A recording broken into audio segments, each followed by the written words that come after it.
বন্ধুরা, আজ আমরা ডুব দিতে চলেছি এক জাদুময় পৃথিবীর গল্পে, যেখানে আছে রহস্য, রোমাঞ্চ আর ভালোবাসা। Fantastic beast and where to find them. এই গল্প শুরু হয় এমন এক সময়ে যখন পৃথিবীতে জাদুঘর ও সাধারণ মানুষদের মধ্যে সম্পর্ক ছিল ভীষণ টানাপোড়েনে। এটা হ্যারি পটার সিরিজের বহু আগে 1926 সালের গল্প। আর দেরি না করে শুরু করা যাক আজকের গল্প। গল্পটি শুরু হয় ব্রিটেনের এক তরুণ জাদুকর নিউট স্কামান্ডারকে নিয়ে, যে সেই সময়ে পৌঁছাচ্ছে নিউ ইয়র্ক শহরে। তার হাতে আছে এক পুরনো সুটকেস, যার ভিতরে লুকিয়ে আছে অদ্ভুত ও আশ্চর্য সব প্রাণী।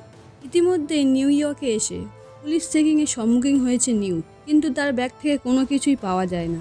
নিউট সেখান থেকে বেরিয়ে নিউ ইয়র্কের রাস্তাতে হাঁটতে হাঁটতে একটা ভিড়ের মধ্যে গিয়ে দাঁড়ায়। সে সেখানে দেখে একটা সংস্থা সাধারণ মানুষদের কালো জাদুর বিষয়ে সাবধান করছিল। ঠিক তার পিছনে ছিল একটি ব্যাংক।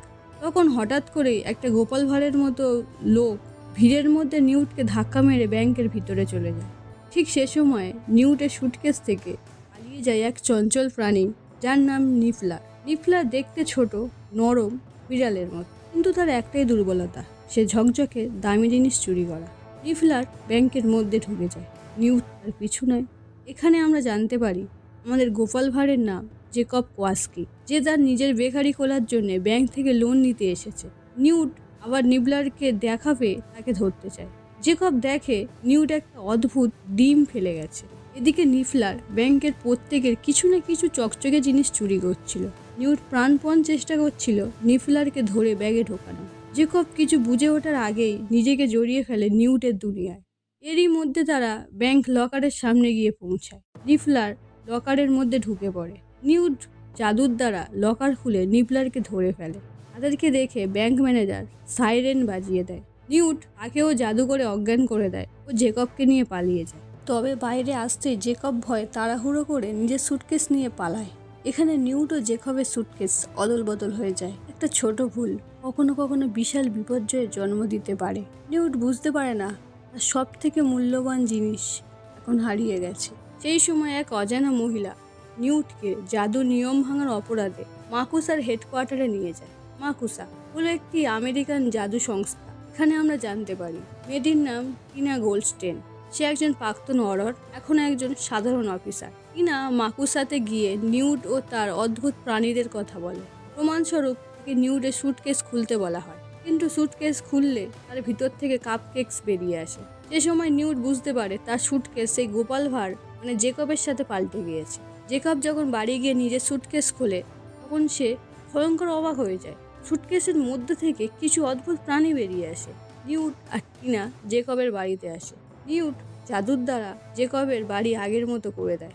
নিউট দেখে একটা প্রাণী জেকবকে কামড়ে দিয়েছে। এসবের মধ্যে নিফলার আবারও পালিয়ে যায়। টিনা জেকব আর নিউটকে নিয়ে তার বাড়িতে যায়। এখানে গল্পে প্রবেশ করে কুইনে। টিনা ও তার দিদি কুইনি একসাথে থাকে। তারা অনাথ ছিল। কুইনি জন্মগতভাবেই মানুষের মন পড়তে পারত।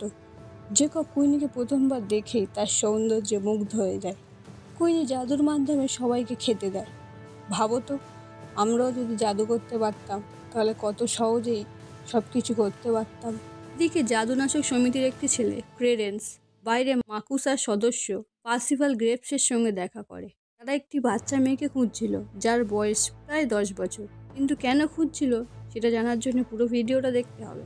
রাতে নিউট ও সুটকেসে ঢোকে জেকবকে নিয়ে। নিউট ওখানে জেকবের চিকিৎসা করে। জেকব অবাক হয়, নিউটের সুটকেসের মধ্যে এক বিশাল বিস্ময়কর জাদুকরী প্রাণীর রাজ্য। এখানে আরও অনেক বিস্ময়কর প্রাণীদের দেখা মেলে। এখানে সমস্ত প্রাণী নিউটের কাছে অমূল্য। জানা যায় নিউট ফ্র্যাঙ্কের জন্য নিউ ইয়র্কে এসেছিল। ফ্র্যাঙ্ক একটি বিশাল ঠান্ডার বার্ড। নিউট তাকে অ্যারিজোনার জঙ্গলে ছেড়ে আসতে চায়। নিউট এইসব প্রাণীদের বাঁচায় ও তাদের রক্ষা করে। সে চায় মানুষ ও জাদুকরী প্রাণীদের মধ্যে একটি সেতুবন্ধন তৈরি করতে। কিন্তু এই শহরে পরিস্থিতি জটিল। শহরে বিভিন্ন প্রান্তে ঘটছে অদ্ভুত ঘটনা। বিল্ডিং ধ্বংস হচ্ছে, মানুষ আহত হচ্ছে। নিউট আর জেকব তার প্রাণীগুলো ধরার জন্য বেরিয়ে যায়। রাস্তাতে তারা নিফলারকে দেখতে পায়। নিউট অনেক চেষ্টার পর নিফলারকে ধরেও ফেলে। তারা এবার সেন্ট্রাল পার্কে পৌঁছায়। নিউট তার গন্ডারের মতো দেখতে প্রাণীটাকে অনেক কষ্টের পর তার সুটকেসে ধরতে পারে। টিনা তারপর নিউটের সুটকেস নিয়ে মাকুসার হেডকোয়ার্টারে যায়। তখন এক নামকরা সাংবাদিকের মালিকের ছেলে সেনেটর সয়ের মৃত্যু হয়েছে। প্রেসিডেন্ট ম্যাডামকে নিউট ও তার প্রাণীদের সম্পর্কে জানায়। এই সব কিছুর পিছনে নিউটের প্রাণীগুলোকে সন্দেহ করা হয়।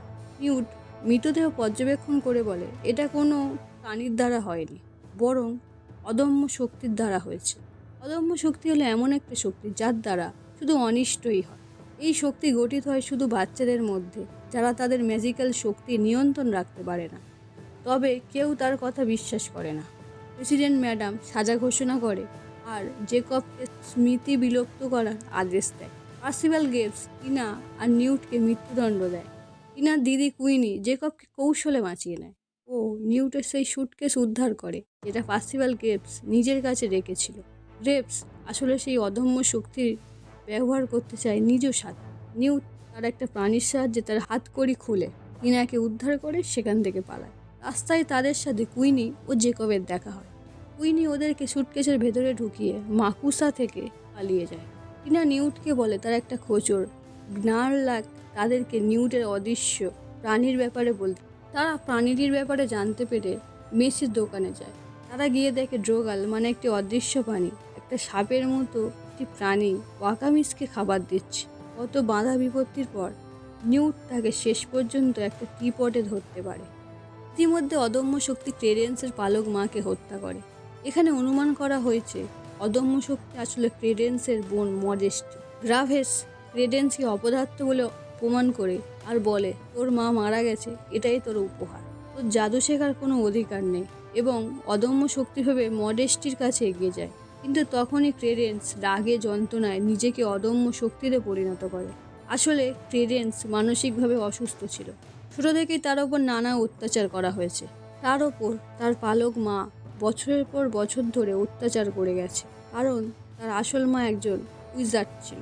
আর সেই দমন করা আবেগ থেকে তৈরি হয়েছে এক ভয়ঙ্কর অন্ধকার শক্তিতে। ক্রেডেন্স পুরো নিউ ইয়র্ক শহরে ধ্বংসলীলা শুরু করে দেয়। নিউট এটা দেখে শক্তি তাকে আটকাতে যায়।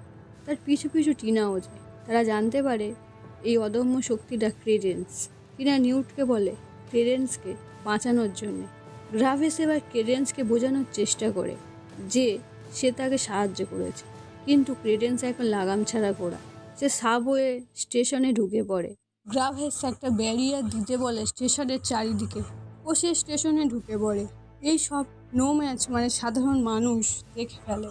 ইতিমধ্যে নিউট সেখানে আসে ক্রেডেন্সকে শান্ত করতে। ক্রেডেন্স শান্তও হয়।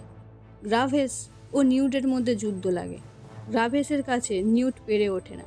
নিউটকে যন্ত্রণা পেতে দেখে ক্রেডেন্স অদম্য শক্তিতে পরিণত হয়। এর মধ্যে টিনাও স্টেশনে এসে পৌঁছায়। সেও নানাভাবে ক্রেডেন্সকে বোঝানোর চেষ্টা করে। টিনা প্রায় সফল হয়েই গিয়েছিল, ঠিক তখন অন্যান্য সব জাদুঘররা এসে ক্রেডেন্সের ওপর হামলা করা শুরু করে। তারপরে ঘটে যায় এক মর্মান্তিক ঘটনা।